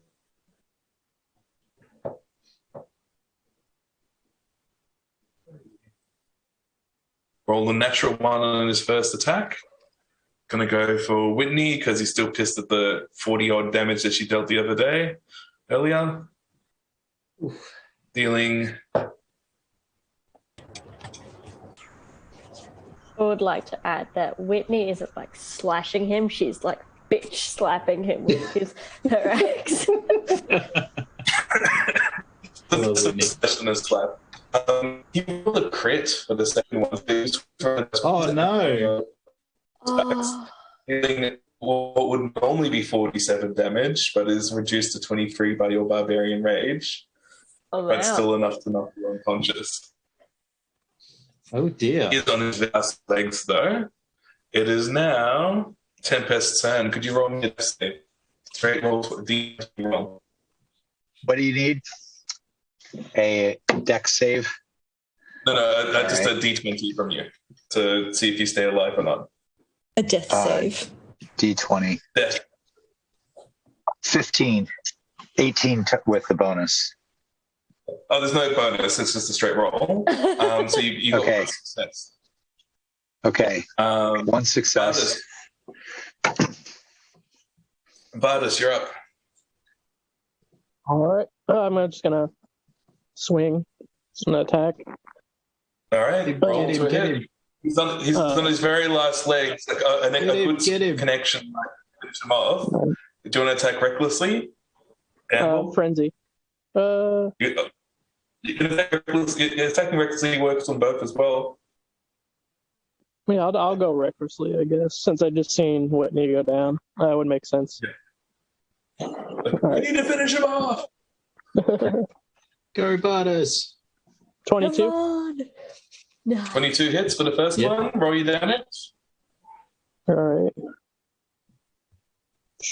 Oh, wrong one.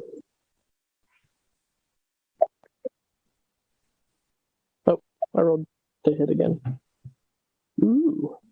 So plus be 16. 16 damage. Mhm. What does it look like as you finish off Bonebreaker Tom? Maybe as I see Whitney down, he's just gonna take it. No, and like aim as high as he can up his leg and just slam as deep as hard as he can. Fair enough. Up his Excellent. leg. Nice. Yeah. So you slash his Achilles, he gets down to one knee, and you finish him off with a blow to the temple with your axe. Nice. Whitney, we're still in combat. You need to make your own death save as you try and not go to the light. Oh. Yep, no, that's a fail. Oh, no. right, so- Oh, Whitney. One success, one fail. Leoris. Death save. No, I'm back up on 7 hit points because the Armor of Agathis gives me temporary hit points. So the lightning uses those up first. Oh, you're still alive. Oh, Awesome. well done. Well done. So now there next to you, you've got a traitorous wizard behind you with a lightning bolt wand. Yeah, You've that's got a right. down friend just next to you as well as the one down below you. You've got a lot of hard choices to make. Yeah. So does a medicine check do any good? I don't have any healing spells. Yeah. So a medicine check will just mean that Tempest won't be dying still. Like it just kind of like stops him from dying, but he'll still be unconscious. Okay. And is that a full action or is that a quick action to do It is that a check? full action. As you kind of like tear a strip off your robe and bind him up as well as you can. I'm really You sorry, should Tempest, but Throw that's a not. fireball at both of them. Get the bitch. I'm pretty sure I'd get There's myself no as way well. you can get both of them because she saw that coming and backed away. Okay, So, I'm and gonna. the owlbear's right on top of Leoris. So if she tries to throw a fireball at the owlbear, it's going to hit at the very least Tempest as well and potentially finish them off. Oh. Or she can throw one at Anne and hope Anne doesn't have any way of negating that. I am going to cast Dissonant Whispers at Anne. Smart. Excellent. What save does she need to make? That's a Wisdom save, DC 13 for half damage. She rolled an 11, so how much damage does she take? That is 46 psychic damage. Oh, Yeah. And she has to use her next action to move as far away from me as she can. Oh, She Yeah. can't, she won't move into Anyway. danger, but she has to run away. Yeah. So roll your psychic damage because that might be enough to knock her out outright. All So- right. If you roll 12. very well. No, that's a pretty average roll, but 12 points psychic damage. So her nose starts bleeding as she as you She is do that. whispering horrors in her mind. But the good news is that you're still alive. Ek, you're up. X screams in joy, like, yes, Bardus, go, go. And looks down at Whitney. Oh no, Whitney. He's gonna fly down to Whitney. He's like, Whitney, don't leave me. You're the kind of first person who's kind of tolerated me, kind of, sort of. And he's gonna do a medicine check to try to stop her. Go for it. You guys are being very nice to someone who's just straight up a bitch. They're hoping for free accommodation for life. Oh, true. The house is still up. That's true. Yeah.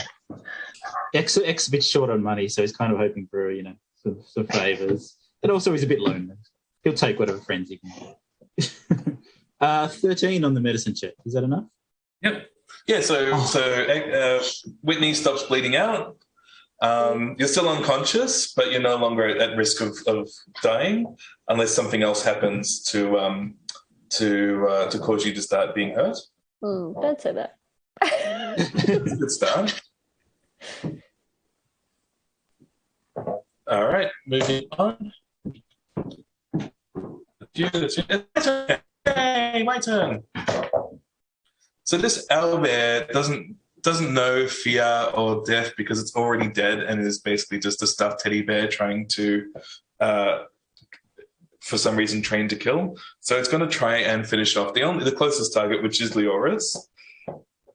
Rolls a 9 on the beak attack and a 10 on the claws attack. I assume somehow you've managed to avoid getting finished off. I'm small and nimble. I dodge. Yeah. I'm Anne 13, is going to take this opportunity she has to.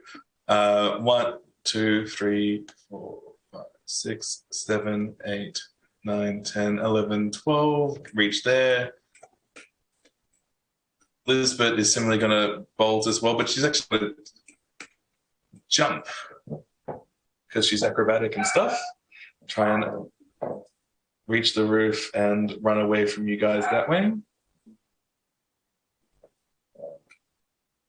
So she kind of lands at this point here, and then leaps down all the way to the ground floor, where she is joined by a hulking dude carrying a struggling bird in his hands. I was going to make him the tree icon. You guys hear them talking, those of you on the ground floor. What have you been doing? Oh, I've been hiding with the bird, blah, blah, blah. Tempest, you're up. Another death save. I think I have a death save. That's my option right now, right? Yeah. Pretty much the only thing you can do unless you get a nat 20. Yep. Let's do that. That'd be nice. Okay, rolling a 12. So it's another success. So you've got 2 successes. You need 3 total to not be dying anymore. But yeah, you're still kind of puffing the blood. Go. Bhardus, you've got friends nearby. Whitney's no longer in danger, but you can hear talking on the other side of the house. Run towards that way, as I know they're not keen to let us live. All right. So using your action to dash. Yep. All right. So you come through. I'm just going to kind of pick the closest route for you. 1, 2, 3, 4. As you enter this room, it's like a dining room, but it's full of slime. The same slime you saw on the walls before, but this is covered in it. So you're kind of slipping and sliding. 5, 6, 7, 8, 9, 10, 11, 12. Now, you gave all your javelins up earlier. Do you have anything else you could throw at them? Actually, I think I do. I have a dagger. All right. So you used your action to dash at this point, but you've got your dagger out ready to throw at them next round. Yeah. Whitney, you're unconscious. Unfortunately, you have no actions at this point unless you get 1 HP. Leoris, you still got the thing next to you. You can still chase Yeah, after. owlbear. Does the owlbear look like it's really damaged at all? Or am I going to get better luck running away? It's definitely taken some hits. You could potentially throw a fireball at it to try and drop it, but you suspect that none of your other spells would be as useful. If I throw a fireball at it, am I not going to get Tempest as well? You will absolutely get Tempest as well, but them's the breaks.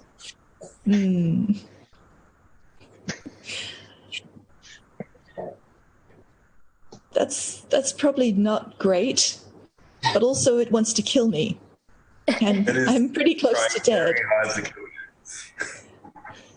you. And Tom is still there as well. Tom's dead. Tom's dead. The three NPCs who first entered the house right at the beginning of the adventure are now fleeing the house, and with the goose that lays golden eggs, as surmised by Whitney earlier. All right, I'm sorry, Tempest. I throw a fireball at the owlbear and get back as far as possible. Oh no! You throw it so it lands right behind the owlbear, so it lands pretty much on top of Tempest. Tempest has no option but to take the damage and takes 2 failed death saves. So basically at 2 each. The next roll will decide if Tempest survives this encounter or not. Oh my god. Does the owlbear die though? The owlbear fails its death save throw, so it takes the full 66 damage. If you roll high enough, that may well be enough to take it out. Oh, I really hope it is. 24? The owlbear catches on fire and just and then crumbles to the ground. And sawdust and formaldehyde as it takes double the damage from your fireball. Nice. Whew. I assume you now chase after Anne? I might actually pause and see if I can do some first aid on Tempest if he's not actually dead yet, and stabilize him. So he's badly hurt. You've used your action to the fireball. You can stick around to see what you can do next round, but at the moment you've done what you can. All right, I chase Anne then. All right. So 1, 2, 3, 4, 5, 6. So you're kind of peeking. You peek around this corner and you see her robes kind of flash as you're hot on the trail.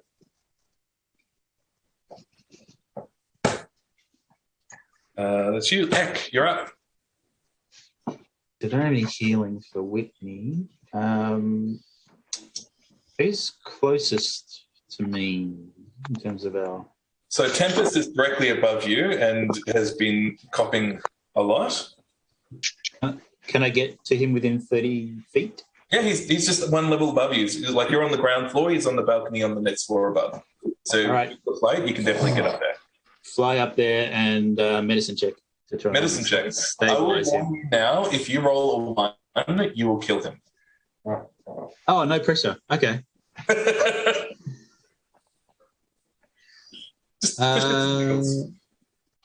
10 in total. That is enough to stabilize him so he's no longer dying. You have to get Yay! No one's dead yet. you started so close to death. Almost like the blood's he's so badly hurt, the blood's almost black. He's got 3rd degree burns in some parts of his skin from the fireball that one of your fellow teammates landed on him, but he is still alive and will survive this adventure. So do I click success or do I add a hit point? What do I do to... Click on success. You're still unconscious. Okay. You're still not able to take any actions, but your character's no longer at risk of dying. Okay. Back around. It would be your turn normally, but you're still unconscious. But their turn, they're going to run like the Dickens. So 1, 2, 3, 4, 5, 6, 7, 8, 9, 10.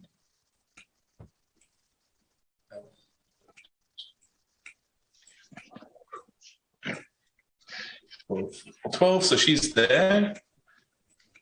These two, it's going to say run away. There's no way to kind of put them on the map. It is now Bhardus, you're up. Keep chasing until I can get an eye on them. All right. So you can make a roll with this. You can make an attack roll with disadvantage with your dagger. Okay.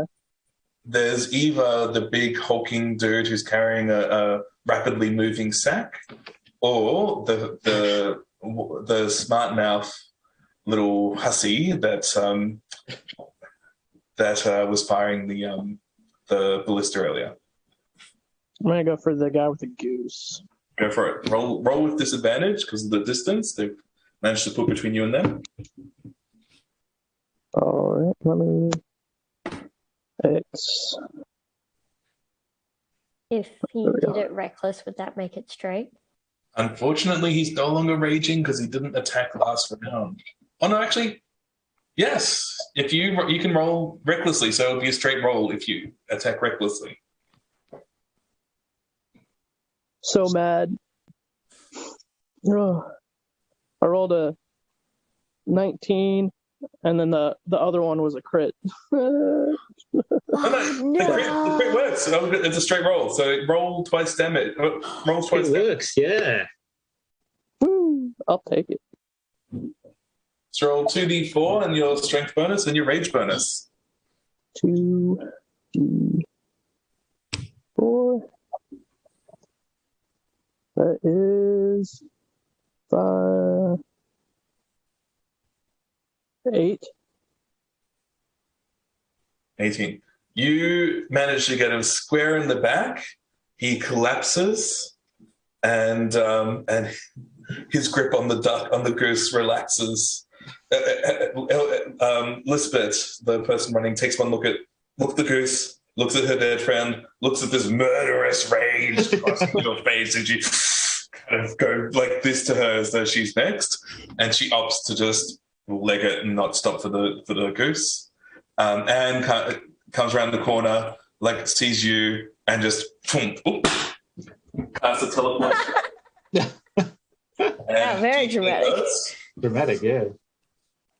GTFOs, and you manage to retrieve the goose. Woo. Excellent. Using the money from the goose, Whitney's able to slowly rebuild her house. It turns out her great uncle was into some weird ghostly stuff, including using Hell Knights as a security system, and was able to use the money to rebuild those pillars to reinstate all the protective wards that kept all his security in check. And you guys, if you were to continue this as an ongoing campaign, would have a new base of operations to work out of. Wow. And I get to be alive with 4 hit points. Well, a I bit am of stunned medical that care. none The of rest us of it died. is kind of, they put you on that super dusty bed that you find later, and you wake up. And you're like, why have I got allergies?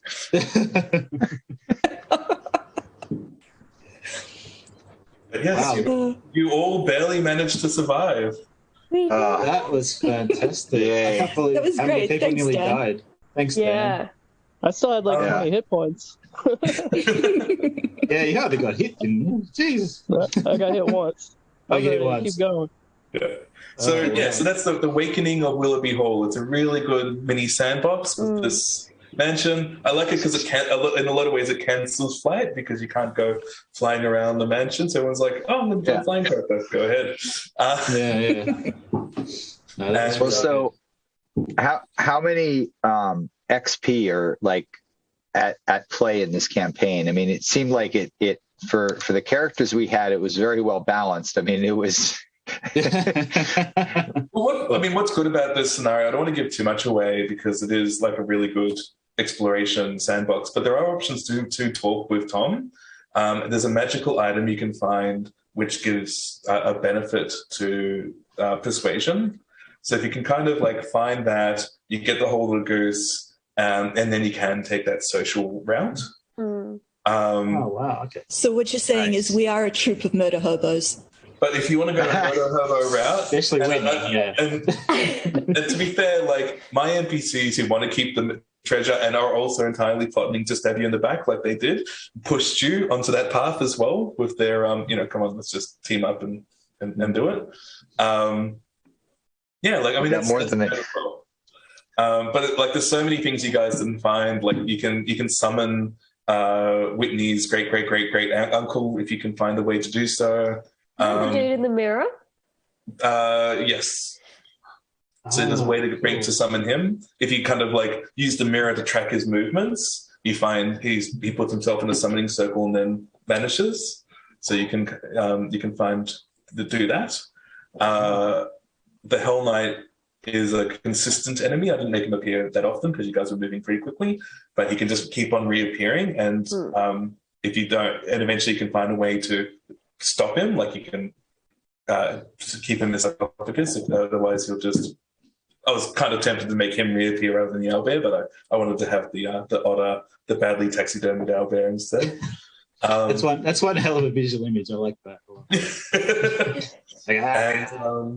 But yeah, so if you ever want to do and because of the pillars like this, it's got an inbuilt timer.